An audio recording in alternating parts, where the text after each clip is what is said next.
রাম মন্দির নির্মাণ এবং রামলালার প্রাণ প্রতিষ্ঠা হলো দীর্ঘ প্রতীক্ষিত একটা ইমোশনালি চার্জড ইভেন্ট। এই রামলালার প্রাণ প্রতিষ্ঠার ফলে বিভিন্ন যারা সনাতনী হিন্দুরা গোটা বিশ্বে আছে এবং তাছাড়াও ভারতবর্ষেও যে সনাতনী হিন্দুরা আছে তাদের জন্য একটা সিগনিফিকেন্ট জায়গা হতে চলেছে অযোধ্যা। অযোধ্যা নগরী হাজার হাজার বছর ধরে নিজের মধ্যে একটা কালচারাল সিগনিফিকেন্স এবং রিলিজিয়াস সিগনিফিকেন্সকে ধরে রেখেছে। প্রায় 400 থেকে 500 বছর ধরে চলা এক দীর্ঘ প্রতীক্ষার অবসান হয়েছে এই 22শে জানুয়ারি 2024 সালে, যেদিনকে স্বয়ং প্রধানমন্ত্রীর হাত দিয়ে রাম মন্দিরের রামলালার প্রাণ প্রতিষ্ঠা হয়েছে। আচ্ছা, এই নিয়ে নানান ধরনের কথা চলছে, পলিটিক্যাল, নন পলিটিক্যাল, তাছাড়াও এর সাথে ইতিহাস কি জড়িয়ে আছে, জাজমেন্ট কি এসেছিল, এই পক্ষ ওই পক্ষ, নানান ধরনের কথা আছে। কিন্তু সেই কথা ছেড়ে আমরা রাম মন্দির স্থাপত্য হিসেবে কতটা গুরুত্বপূর্ণ, কতটা বেশি গুরুত্বপূর্ণ ভারতবর্ষের জন্য এবং আমাদের জন্য, সেই নিয়ে আজকে আলোচনা করব। যেমন এমন অনেক কিছু ফ্যাক্ট আছে এই রাম মন্দিরের ব্যাপারে যেগুলো অনেকেই জানেন না, আপনিও হয়তো জানেন না। সেই নিয়ে আমরা এই ভিডিওতে আলোচনা করব এবং এর সাথে সাথে রাম মন্দির ভারতবর্ষের জন্য কতটা গুরুত্বপূর্ণ ইকোনমিক্যাল দিক থেকে, ট্যুরিজমের দিক থেকে এবং অবশ্যই স্থাপত্যের দিক থেকে, সেটা নিয়েও এই ভিডিওতে আলোচনা করব। তাই প্লিজ শেষ অবধি ভিডিওটা দেখুন এবং নিশ্চয়ই আপনার এই ভিডিওটা ভালো লাগবে। রাম মন্দিরের স্থাপত্য হিসেবে আলোচনা করতে গেলে এটা বলতেই হয়, যেখানে এই রাম মন্দির যারা তৈরি করেছে, আর্কিটেক্টরা, ইঞ্জিনিয়াররা, যারা আইআইটি থেকে এসছে এবং বড় বড় ইনস্টিটিউট থেকে এসছে, তাদের কথা অনুযায়ী রাম মন্দির 1000 বছর অবধি টেকসই হবে।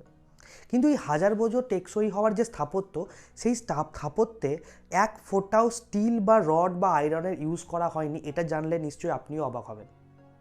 কিন্তু কেন করা হয়নি? তার কারণ হলো যে স্টিল, রড বা আয়রনের যে লাইফ স্প্যান হয় সেটা 70 থেকে 80 বছর অবধি হয়, খুব বেশি হলে সেটা 90 বছর অবধি যেতে পারে। তাই স্থাপত্য তৈরি করতে গিয়ে যদি বিল্ডিংয়ের জন্য রড বা স্টিল ব্যবহার করা হতো, তাহলে কিন্তু এই যে স্থাপত্য, এর বয়স 1000 বছর অবধি হতে পারতো না। তাই এর জন্য কি ব্যবহার করা হয়েছে সেটাও আমরা জানবো। নবমীর মতো বিশেষ তিথিতে এক ধরনের বিশেষ ঘটনা ঘটবে এই রাম মন্দিরে এবং গর্ভগৃহের মধ্যে, সেইটা নিয়েও আমরা এই ভিডিওতে আলোচনা করব। আচ্ছা, এবার রাম মন্দিরের যে বিশেষ ডিজাইন, সেই ডিজাইন নিয়ে কথা বলতে গেলে এটা বলতেই হয় যে এই ডিজাইন 1988 সালে প্রথম তৈরি হয়ে গেছিল। এর পরবর্তীতে 2020 সালে বাস্তুশাস্ত্র আর শিল্পশাস্ত্রকে রেফারেন্সে রেখে নতুন একটি ডিজাইন তৈরি করা হয়, যেটাই ফাইনালাইজ করা হয়। এই মন্দিরের চিফ আর্কিটেক্ট হলেন চন্দ্রকান্ত ভাই সম্পূর্ণা। এই সম্পূর্ণা ফ্যামিলির আবার একটা বিশাল ব্যাকগ্রাউন্ড আছে। এই সম্পূর্ণা ফ্যামিলি মন্দির স্থাপত্যের জন্য বা মন্দির আর্কিটেক্টের জন্য বিখ্যাত। এনারা 15 জেনারেশন ধরে বিভিন্ন মন্দির স্থাপত্য করেছেন এবং তার মধ্যে উল্লেখযোগ্য হলো সোমনাথ টেম্পল। এই রাম মন্দিরের আর্কিটেকচারকে বাস্তুশাস্ত্রের মাধ্যমে নাগারা স্টাইলে নতুন করে তৈরি করা হয়েছে। এই নগরা স্টাইল প্রাচীন ভারতবর্ষের উত্তর দিকে প্রথম সৃষ্টি হয়েছিল। মন্দিরের পূর্ব দিকের এন্ট্রান্সকে গোপুরম স্টাইলে বানানো হয়েছে, যেটা সাউথ ইন্ডিয়ান যেসব মন্দির সেগুলোকেই রিপ্রেজেন্ট করে। রাম মন্দিরের বিভিন্ন দেয়ালে বিভিন্ন চিত্রকলার মাধ্যমে রামচন্দ্রের জীবনী সম্পর্কে ফুটিয়ে তোলা হয়েছে। এছাড়াও এই মন্দিরের যত পিলার আছে, সেই মন্দিরের পিলারগুলোতেও চিত্রকলার মাধ্যমেই বিভিন্ন দেবদেবীর স্বরূপকে ফুটিয়ে তোলা হয়েছে। এছাড়া যে সমস্ত বিষয়গুলি আছে রাম মন্দিরের ব্যাপারে, যেমন রাম মন্দির কতটা জায়গা জুড়ে তৈরি এবং এই ধরনের কিছু জিনিস, সেই সম্পর্কে আপনারা আগে থেকেই জানেন। তাই এই যে ব্যাপারে সময় নষ্ট না করে চলুন আসল কথায় আসি, যে রাম মন্দির যে এত বড় স্থাপত্য, যা 1000 বছর পর্যন্ত টেকসই হবে এরকম দাবি করা হচ্ছে আর্কিটেক্ট এবং ইঞ্জিনিয়ারদের তরফ থেকে, এমন কি জিনিস দিয়ে বানানো হয়েছে এই রাম মন্দির, যেখানে কোনো রকম আয়রন, স্টিলের ইউজই করা হয়নি? তাহলে এই কথা বলতে গিয়ে আমাদেরকে বলতেই হয় যে আমাদের দেশেই বিভিন্ন রাজ্যের বিভিন্ন জায়গার পাথরকে সংগ্রহ করা হয়েছে এই রাম মন্দির নির্মাণের জন্য, এবং আলাদা আলাদা স্থানে রেখে আলাদা আলাদা স্ট্রাকচারকে তৈরি করে এই রাম মন্দিরকে প্যাচের মাধ্যমে বসানো হয়েছে। প্যাচের মাধ্যমে বসানো বলতে আসলে যেভাবে নাট এবং স্ক্রু একসাথে লাগে, সেই রকমভাবেই ঘাট তৈরি করে রাম মন্দিরের বিভিন্ন স্ট্রাকচারকে আরেকটা স্ট্রাকচারের সঙ্গে জুড়ে এই মন্দিরকে বানানো হয়েছে। এর ফলে কোনো ভূমিকম্প অথবা প্রাকৃতিক দুর্যোগেও রাম মন্দির সুরক্ষিত থাকবে। এরপরে যদি আরেকটা বিশেষ ফিচার, যেটা বলেছিলাম যে রামনবমীর দিন কী ঘটবে, সেই নিয়ে আলোচনা করি, তাহলে এটা আমাদেরকে বলতেই হয় যে ইসরোর বিজ্ঞানীরা এবং ইঞ্জিনিয়াররা মিলে এমন এক ধরনের যন্ত্র তৈরি করেছে, যে যন্ত্রে বিভিন্ন ধরনের গিয়ার্সের মাধ্যমে বিভিন্ন তিথিতে, তার মধ্যে বিশেষভাবে নবমীর তিথিতে রামনবমীর দিন সূর্যকিরণ দুপুর 12টা থেকে 12টা 6 মিনিট পর্যন্ত রামলালার মাথায় তিলক কাটবে। ইসরোর বিজ্ঞানীরা এবং ইঞ্জিনিয়াররা বিভিন্ন রিসার্চের মাধ্যমে সূর্যকিরণকে ডাইরেকশন দিয়ে এবং বিভিন্ন লেন্স এবং লেন্থের মাধ্যমে সেই ডাইরেকশনকে বারবার চেঞ্জ করে সেই নির্দিষ্ট তিথিতে এবং নির্দিষ্ট সময়ের জন্য সূর্যকিরণকে রিফ্লেকশনের মাধ্যমে রামলালার তিলক কাটার ব্যবস্থা করে দিয়েছেন। রাম মন্দির নির্মাণ কিন্তু এখনও অবধি সম্পূর্ণভাবে শেষ হয়নি।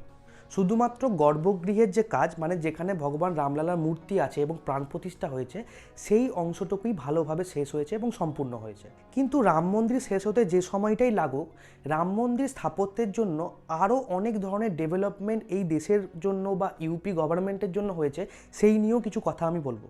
যেমন ধরুন, যদি রাম মন্দিরকে ধর্মের দিক থেকে সরিয়ে শুধুমাত্র স্থাপত্য হিসেবে দেখি, তাহলে এটা কিন্তু ট্যুরিজমের জন্য একটা হটস্পট হতে চলেছে।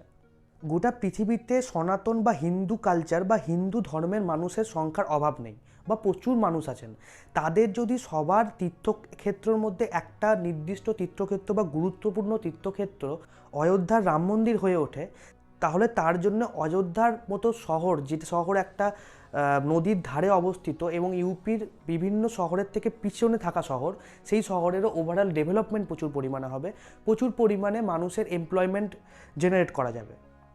যেমন ধরুন, রাম মন্দিরের আশেপাশের যে সমস্ত এলাকা, সেই সমস্ত এলাকার মানুষরা বিভিন্ন দোকান, বিভিন্ন বাজার, রিয়েল এস্টেট এবং এছাড়াও বিভিন্ন জায়গায় সার্ভিস প্রদান করে নিজেদের রুজি রোজগার চালাতে পারবেন।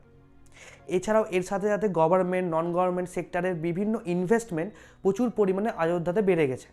আজ থেকে যদি 2 বছর বা 5 বছর পর অবধিও আমরা অপেক্ষা করি, তাহলে আমরা মেগা সিটি হিসেবে কিন্তু অযোধ্যাকে দেখতে পেতে পারি, এটা নিয়ে কোনো সন্দেহ নেই। তার কারণ এখন থেকেই অযোধ্যাতে বড় বড় টার্মিনালস তৈরি হচ্ছে, বাস টার্মিনালস তৈরি হচ্ছে, বিশাল বড় এবং হাইটেক রেলওয়ে স্টেশন তৈরি করেছেন ইন্ডিয়ান রেলওয়েজ, এবং তার সাথে সাথে এয়ারপোর্ট তৈরি করা হয়েছে, যে এয়ারপোর্টের আর্কিটেকচার নিয়ে আলাদা করে ভিডিও বানানো যেতে পারে, এত সুন্দর এয়ারপোর্ট। এবং এই এয়ারপোর্টের ক্যাপাসিটিও প্রচুর পরিমাণে বাড়ানো হয়, যাতে অনেক ট্যুরিস্ট একসাথে অযোধ্যার রাম মন্দিরে আসতে পারেন, তাদের অ্যাকোমোডেশনের ব্যবস্থা করা হয়। এই সমস্ত জিনিসকে যদি আমরা একসঙ্গে সংগঠিত করি, তাহলে দেখা যাবে যে অযোধ্যার রাম মন্দিরের সঙ্গে সঙ্গে কালচারাল হেরিটেজ এবং তার সাথে সাথে ধার্মিক জিনিস ছাড়াও ডেভেলপমেন্টের সাথে সাথে ইন্ডাস্ট্রিয়াল ডেভেলপমেন্ট এবং ইকোনমিক্যাল ডেভেলপমেন্টও দেখা গেছে। এই সমস্ত বিষয়কে আরও ভালোভাবে পর্যবেক্ষণ করতে গেলে আমাদেরকে আরও কিছু সময় ওয়েট করতে হবে। যে সময়ে আমরা যখন হাতে স্ট্যাটিস্টিক্যাল ডাটা পাবো, সেই সময় আমরা সঠিকভাবে বলতে পারবো যে ইন্ডাস্ট্রিয়াল ইকোনমিক্যাল ডেভেলপমেন্ট কতটা পরিমাণে হয়েছে অযোধ্যার রাম মন্দিরের জন্য। তাই যদি আজকে আপনার এই ভিডিওটা ভালো লেগে থাকে, তাহলে অবশ্যই একটা লাইক করুন, এবং এই ধরনের ভিডিও আরও যদি চান, তাহলে আমার চ্যানেলটাকে সাবস্ক্রাইব করতে ভুলবেন না।